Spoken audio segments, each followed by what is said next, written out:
আমরা এখন আর কিছু বলতে পারছি না। আমরা গুলি বের করা হয়েছে। সে খুব ক্রিটিক্যাল অবস্থা আছে, মাঝখানে তার হার্ট ব্লক হয়ে গিয়েছিল। ডাক্তাররা আপ্রাণ চেষ্টা করে পুশ করে তার আবার হার্ট সচল করেছে।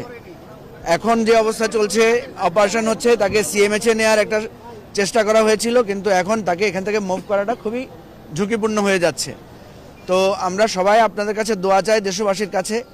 এই ধরনের নৃশংসতা, এই ধরনের টার্গেট কিলিং বহুদিন পরে বাংলাদেশে এটা আবার ফিরে এসেছে, এবং এটা কারা ফিরিয়ে আনতে চায়, কারা এই ধরনের হত্যাকাণ্ডের উস্কানি দিচ্ছে বিভিন্নভাবে, এটা অত্যন্ত দুঃখজনক এবং বেদনাদায়ক। আমরা এখন আর কিছু বলতে পারছি না।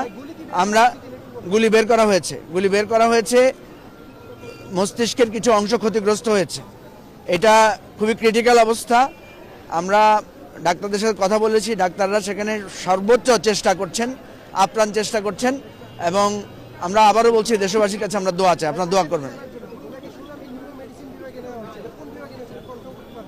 এখানে এখন ওটিতে আছেন তো সব, যতগুলো মানে এয়ার রিলেটেড ট্রিটমেন্টের জন্য যতগুলো সাবজেক্ট রিলেটেড, যতগুলো নিউরো, তারপরে আপনার মস্তিষ্কের আরও অন্যান্য যে অপারেশনের জন্য সব ডাক্তাররা সেখানে আছেন।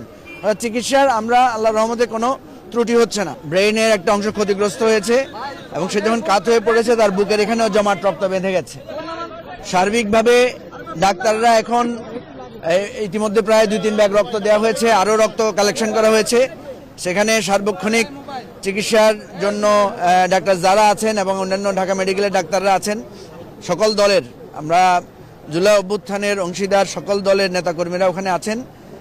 আমরা দেশবাসীর কাছে শুধু দোয়া চাই, কারণ আসলে সে খুব ক্রিটিক্যাল অবস্থা আছে, মাঝখানে তার হার্ট ব্লক হয়ে গিয়েছিল। ডাক্তাররা আপ্রাণ চেষ্টা করে পুশ করে তার আবার হার্ট সচল করেছে।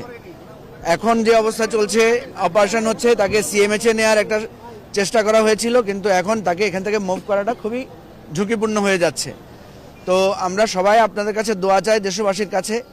এই ধরনের নৃশংসতা, এই ধরনের টার্গেট কিলিং বহুদিন পরে বাংলাদেশে এটা আবার ফিরে এসেছে, এবং এটা কারা ফিরিয়ে আনতে চায়, কারা এই ধরনের হত্যাকাণ্ডের উস্কানি দিচ্ছে বিভিন্নভাবে, এটা অত্যন্ত দুঃখজনক এবং বেদনাদায়ক।